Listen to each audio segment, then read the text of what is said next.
சாப்பிட்டு இருக்கும்போது திடீர்னு பார்த்தா ஒரு மோட்டர் பைக்கில் யாரோ வந்து இறங்குறாங்க. டபுள் டபுள் டபுள் டபுள்னு உள்ளே வந்த விஷு, டேரக்டர் விஷு வந்தார். வந்தவர் ஒன்றும் இல்லை, கட்டி பிடிச்சி முத்தம் கொடுத்தாரு. நாளைக்கு ஒரு நல்ல நியூஸ் வருது, நான் போகிறேன். என்ன நியூஸ் வருதுன்னு ஒய்ஃப் கேட்டா. ஒன்றும் இல்லைம்மா, இன்றைக்கி நாடகத்துக்கு வந்திருந்தார் பாலச்சந்தர். நாடகத்தை பார்த்துருப்பாரு, அதில் ஏதாவது ரோலுக்கு என்னை கூப்பிடலான்னு நினச்சிருப்பார், அதைத்தான் சொல்கிறான்னு நினைக்கிறேன் அப்படின்னு. நீ முதல்ல மேடையில் தமிழ் நாடகங்களில் மேடை ஏறினது டெல்லியில் தானே? அங்கே உள்ள தமிழ் மக்களுக்கு தான் நாடகம் போட்டேன். டெல்லி கணேஷன் வச்சுக்க அழகு. ரீகார்டிங்கில் இளையராஜா வாசிக்கிறார். நான் வாசிக்காத இடத்துலலாம் கூட மிருதங்கத்தை போட்டு அது எங்கள்கிட்ட வரும்போது மேட்ச் பண்ணி அந்த சவுண்டு இந்த சவுண்டையும் அப்போ நான் என்ன வாசிச்சிருக்கேனோ அதுக்கு தகுந்த மாதிரி வாசிச்சுட்டு போய் வந்து ஜாயின் பண்ணுறாரு. அவருக்கு தான் ரொம்ப கஷ்டம். ஆனால் அழகாக பண்ணிட்டார். பாலச்சந்தர் சார் ஒரு யூனிட்டு தங்கியிருக்கு. நான் போய் கதவை தட்டினேன், கமேன் போய் பார்த்தேன். வாயா நீ இங்கே இந்த மாதிரி படத்துக்கு வந்தேன் சார். நல்ல பேரியா உனக்கு சிந்து பேரிவியில், நான் இவ்வளோ எதிர்பார்க்கல. இவர் திரையில் பார்த்து வியந்திருக்கும், ஆனால் தெரியாத பக்கங்கள் நிறைய இருக்குது. ஸோ அதை கேட்கலாம் அப்படிங்கிற உந்துதல் இருக்கும்போதே நடிகராக பார்த்தா நடிகராக தெரிகிறார், அந்த திரைப்படத்தினுடைய கதாபாத்திரமாக பார்த்தா கதாபாத்திரமாக தெரிகிறார், ஆனால் அன்பால் பேசும்போது ஆகச்சிறந்த மனிதராக தெரிகிறாரு. ஸோ ஒட்டுமொத்தமாக ஒரு நடிப்பு ஜாம்பவான் அப்படின்னு சொல்லலாம். நம்ம கூட தான் இருக்கார் சார். நிறைய விஷயங்கள் பேச போகிறோம். சார் வெல்கம் பண்ணிடுவோமா? எஸ், வணக்கம் சார். வணக்கம். ஒரு ஆகச்சிறந்த மனிதனை, ஒரு சுப்பீரியர் ஆக்டரை இந்த குட்டி செட்டில் இவ்வளோ பெரிய ஆளை பார்க்குறது ரொம்ப மகிழ்ச்சியாக இருக்குது சார். ரைட்டு, ரொம்ப மகிழ்ச்சி. ஆக்சுவலாக நீ என்ன கொடுக்குறாயோ அதுதான் நேசிக்கப்படும். ஆமாம், கடைசி வரைக்கும் அனைவரையும் காதலி அப்படிங்கிற மாதிரி. We love you sir. Thank you. Okay sir. Delhi Ganesh sir எல்லாருக்கும் அறிமுகமான சிறந்த மனிதர், சிறந்த நடிகர். எல்லாருக்கும் உங்களை பற்றி எல்லாமே தெரியும் சார். ஆனால் எங்களுக்கு தெரியாத பக்கங்கள் நிறைய இருக்குது. ஏன்னா உங்களை தாண்டி 3ஆவது ஜென்ரேஷன், அடுத்து 4-5 ஜென்ரேஷன் எல்லாத்துக்கும் டெல்லி கணேஷ் சார் அப்படின்னு அப்படிங்கிற ஒரு ஐடென்டிஃபிகேஷன் மார்க் கொடுத்துருக்கீங்க. நீங்கள் ஒரு அக்மார்க் ஆக்டர் அப்படிங்கிறத எப்போவோ ப்ரூவ் பண்ணிட்டீங்க சார். ஆனால் உங்களுடைய நட்பு பாதைகள் எங்களுக்கு பரிச்சயமே இல்லை சார், தேட வேண்டியதாக இருக்குது.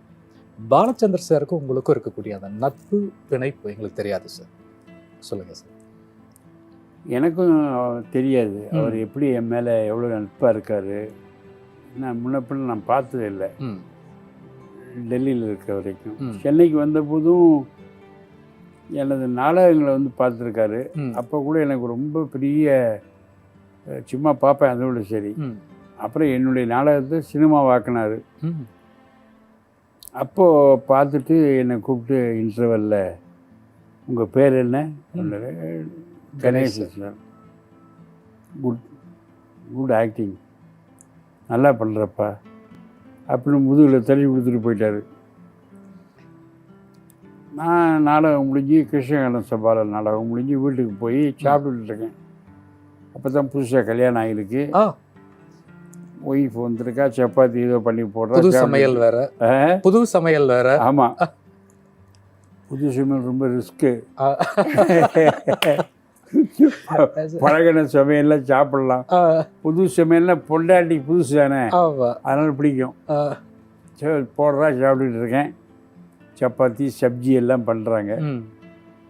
சாப்பிட்டு இருக்கும்போது திடீர்னு பார்த்தா ஒரு மோட்டர் பைக்கில் யாரோ வந்து இறங்குறாங்க. டபுள் டபுள் டபுள் டபுள்னு உள்ளே வந்த விஷு, டேரக்டர் விஷு வந்தார். வந்தவர் ஒன்றும் இல்லை, கட்டி பிடிச்சி முத்தம் கொடுத்தாரு. நாளைக்கு ஒரு நல்ல நியூஸ் வருது, நான் போகிறேன். என்ன நியூஸ் வருதுன்னு ஒய்ஃப் கேட்டா. ஒன்றும் இல்லைம்மா, இன்றைக்கி நாடகத்துக்கு வந்திருந்தார் பாலச்சந்தர். நாடகத்தை பார்த்துருப்பாரு, அதில் ஏதாவது ரோலுக்கு என்னை கூப்பிடலான்னு நினச்சிருப்பார், அதைத்தான் சொல்கிறான்னு நினைக்கிறேன் அப்படின்னு. பட் அதே ரோலை தரப்போகிறாருன்னு நினைக்கவே இல்லை. நாடகம் திரைப்படமாக மாறுது. திரைப்படமாக மாறி மறுநாள் என்னை கூப்பிட்டு விட்டு, நான் இதை அப்படியே திரைப்படமாக்கிறேன், நீங்கள் அதில் பண்ண ரோலையும் இதுலேயும் பண்ணுறீங்கன்னு ஒன்று. சரி சார் அப்படின்ட்டேன். ஒரு சீன் தான் நடித்தேன். அப்புறம் கேப்பில் உனக்கு ஏதாவது பேர் வேணுண்டா சினிமாவுக்கு, ஆ. என்ன பேர் வைக்கலான்னாரு. சரி, எங்கள் அப்பா பேர் மகாதேவன், ம். எம் கணேசன் வச்சுருக்கேன், ம். அதை அப்படியே இருந்துட்டு போட்டுமே சார். அது ஓ. வேண்டாயா, ஒரு சினிமாவுக்கு ஒரு கிளாமராக ம். சிவாஜி கணேசன், ஜெமினி கணேசனுங்கிற மாதிரி ஒரு கணேசன் வேணும். ம். நீ முதல்ல மேடையில் தமிழ் நாடகங்களில் மேடை ஏறினது டெல்லியில் தானே. டெல்லியில் தாங்க. அங்கே உள்ள தமிழ் மக்களுக்கு தான் நாடகம் போட்டேன். ம். டெல்லி கணேசன் வச்சுக்க. அழகு. ஓ, சூப்பர். அப்படித்தான் நட்பு ஆரம்பிச்சுது ஆரம்பிச்சு. நிறைய. அப்புறம் ம். அதுக்கப்புறம் எனக்கு வந்து பயமெல்லாம் கிடையாது. நடிக்கிறதுக்கு. எல்லாரும் பயப்படுவாங்க, நான் பயப்படுறதே கிடையாது. ஆ. கோவப்படுறதே கிடையாது என்கிட்ட. ம். ஜாலியாக தான் பேசிகிட்டு இருப்போம். ஆமாம். ஆக்சுவலாக சார், இப்போ பாலச்சந்தர் சார் ஆகட்டும், கமல் சார் ஆகட்டும், ஒரு கேரக்டராக மாறணும் அப்படிங்கிறதெல்லாம் தாண்டி கேரக்டராக தான் நடிக்கணும் அப்படிங்கிற நடிகர்கள் தேர்வு அப்படிங்கிறது ரொம்ப கஷ்டம். ஆமாம். உங்களுடைய திரைப்படங்கள் அப்போ ஆரம்ப காலகட்டங்களில் நாங்கள் குழந்தையாக இருக்கும்போது கூட நாங்கள் வளர்ந்த பிறகு பார்த்து பிரமிச்ச திரைப்படம் நிறைய. அதில் ஒன்று சார், சிந்து பைரவி. ஆமாம். அந்த ட்ராவல் எப்படி சார், எப்படி உங்களால் மட்டும் அது முடியுது? நீங்களும் ஜனகராஜ் சாரும் வேற லெவல் பண்ணியிருப்பீங்க அதில் ஒரு உங்களுக்கு தெரியாத ஒரு விஷயம் என்னென்னா, அவர் என்ன செலக்ட் பண்ணல. ம். நான் இல்லை சிந்து பைரவியில், ஓ. என்னை கூப்பிடவும் இல்லை. இல்லை. இந்த ரோலுக்கு அவர் செலக்ட் பண்ணது யாருன்னா, பெரிய மிருதங்க வித்வான். அவரை கூப்பிட்டு இவர் சான்ஸ் கொடுத்து நீங்கள் தான் நடிக்கணும்னு. அவர் பாலக்காடு. ம். அவர் என்ன, எந்த ஸ்டோரி என்ன அப்படின்பார். அவர் எல்லாம் சொன்னார். ஐயோ, இதில் கண்டுபிடிக்கிற மாதிரி சீன் வருதே. ஆமாம், எனக்கு அந்த பழக்கம்லாம் கிடையாது, சும்மா நடிக்கிறது தானே பொருள், நான் குடிக்கிற மாதிரி நடிக்கக்கூட மாட்டேன், என்னோட இமேஜ் ஸ்பாயில் ஆகும். இல்லை நான் ஃபாரின்லாம் போய் வாசிக்கும்போது என்ன குருமூர்த்தி சாப்பிட்றீங்களான்னு யாராவது கேட்டார்னா நான் கொஞ்சம் ஒரு மாதிரி, இது நடிகர்கள் பண்ணலாம், ஆர்டிஸ்ட் பண்ணலாம், ஒரு மிருதங்க வித்வான் பண்ண முடியாது, நீங்கள் வேறு யாரையா பாருங்கன்னு போயிட்டார். அதுக்கப்புறம் யாரை போலன்னு ரொம்ப ஒன்றும் தெரியாமல் முழிச்சிட்டு இருந்தார். அப்போ அனந்துவோ இல்லை மேக்கப் மேன் சுந்தரமூர்த்தியோ அமீர்ஜான் நிறைய பேர் இருந்தாங்க அசிஸ்டண்ட்டு. அவங்கள யாரோ சொல்லியிருக்காங்க, டெல்லி கணேஷோன்னா ட்ரை பண்ணலாமே சார். டெல்லி கணேஷ் அவனையே கூப்பிடியா அப்படின்ட்டாரு. எனக்கு 5 மணிக்கு ஃபோன் வந்தது, டேரக்டரை பார்க்கணுங்கிறாரு அப்படின்னு. நான் போனேன். போனவுடனே, வாயா, உனக்கு மிருதங்கன்னு தெரியுமா? சார் நான் பார்த்துருக்கேன். வாசிக்க தெரியுமாடா? எனக்கு வாசிக்க தெரிஞ்சு நான் லைட் மியூசிக் ட்ரூப்பில் தான் சேர்ந்துருப்பேன், இல்லை இளையராஜா கூட சேர்ந்துருப்பேன் அப்படிலாம் சொன்னேன். நான் எப்படி என்ன பண்ணுறதுன்னு தெரியலையே. சரி, ஏதாவது முடிஞ்சது வாசிய பார்த்துக்கலாம் அப்படின்னாரு. வாசித்ததும் ஓரளவு ஏதோ சுமாராக வாசித்தேன். டன் டன் தக்கத்துக்கள் தக்கெடுதும் தக்கெடுதும் அப்படிலாம் வாசித்தேன். இது அப்படி பார்த்தாரு. இது போருண்டா, மற்ற இளையராஜா பார்த்துப்பாரு அப்படின்னா. இளையராஜா தான் உயிர் கொடுத்தாரு இந்த மிருதங்க, என்னுடைய மிருதங்க வாசிப்புக்கு எல்லாம் அவர் தான். அந்த லானில் உட்காந்து நான் பேசுகிறதுக்காக தான் முதல் நாள் தான் ஷூட்டிங். அது ரீரிகார்டிங்கில் இளையராஜா வாசிக்கிறாரு. நான் வாசிக்காத இடத்துலலாம் கூட மிருதங்கத்தை போட்டு அது எங்கள்கிட்ட வரும்போது மேட்ச் பண்ணி அந்த சவுண்டு இந்த சவுண்டையும், அப்போ நான் என்ன வாசிச்சிருக்கேனோ அதுக்கு தகுந்த மாதிரி வாசிச்சுட்டு போய் வந்து ஜாயின் பண்ணுறாரு. அவருக்கு தான் ரொம்ப கஷ்டம். ஆனால் அழகாக பண்ணிட்டாரு. அதை யாரோ ஒருத்தன் பார்த்துட்டு, நிஜமாலே மிருதகம் வாசிக்க தெரியுமா சார்?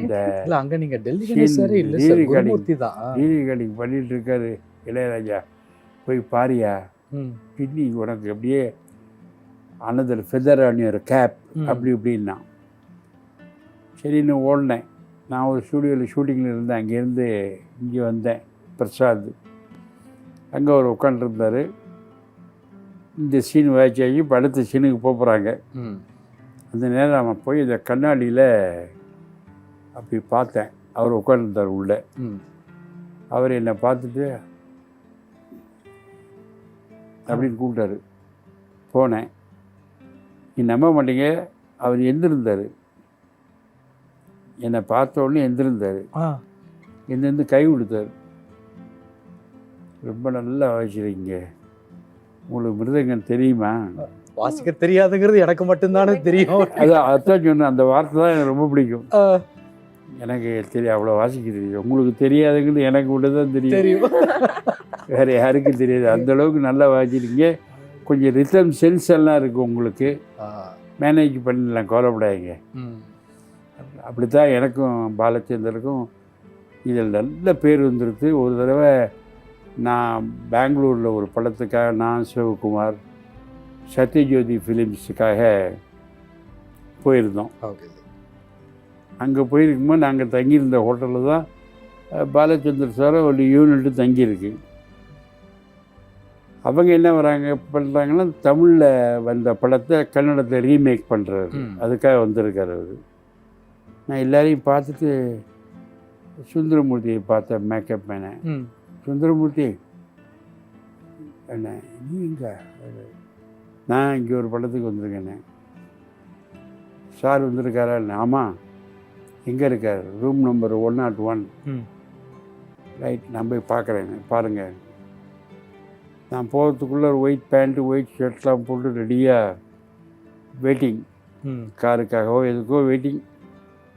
நான் போய் கதவை தட்டினேன். கமேன்.